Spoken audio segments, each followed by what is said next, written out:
Hello guys, जय जगन्नाथ। पुणी एक नुआ ब्लॉग को स्वागत करुच्ची। चलतु आज बनैबा चुंगुड़ी झोल। देखंतु चुंगुड़ी बहुत बड़ बड़ अच्छी। चलतु आम यटा को पुणी आम भल भाव क्लीन करदबा।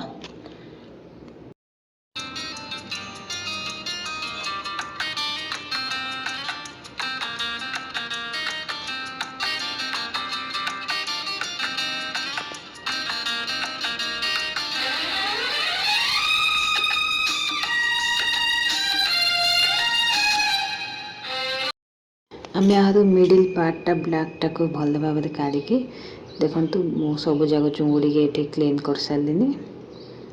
एथिरे आम लुण पकेबा, हल्दी एवं लंका,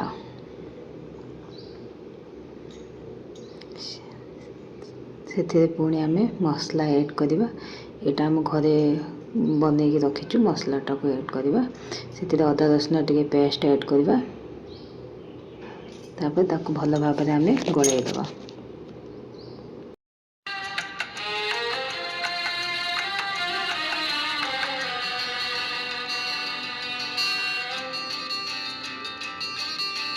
भल भाव गलई सारापर 5-10 मिनट छाड़ीदबा।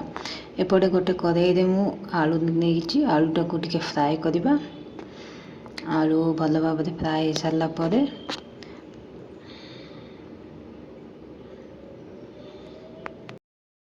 ये झोल पाई मु ग्राइंडिंग करने पियाज, कंचा लंका, अदा आउ रसुण नहीं भल भाव यहाँ को पेस्ट करदबा। तापर गोटे साइड टमाटो भी आम पेस्ट करदबा।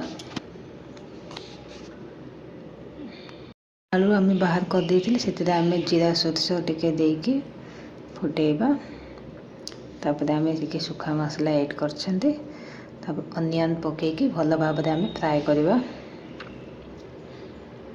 किछि समय पर आम जो पेस्ट करथिले तार प्यूरी बनैथिले सेटा को आम ऐड करवा।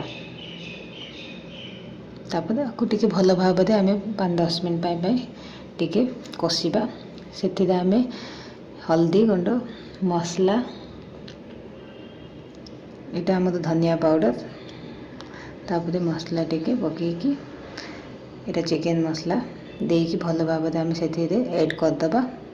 तापर किछि समय पर आम तार पुणी आउे आम टमाटो प्यूरीटा आम पकेकी टिके लुण ऐड करके भल भाव कषिबा। देखंतु बहुत भल देखा जाउछि मध्य। टिके कषि सारा पर से आम आलू ऐड करवा। तापर जो आम जो चुंगुड़ीटा रखी साइड सेटा को आम ऐड करवा। तापर से चुंगुड़ी के आम भल भाव कषिबा। 5-10 मिनट पर्यंत कषि सारापर से आम पानी भी ऐड करवा। देखंतु बहुत भाव कषा आमर हो गलानी।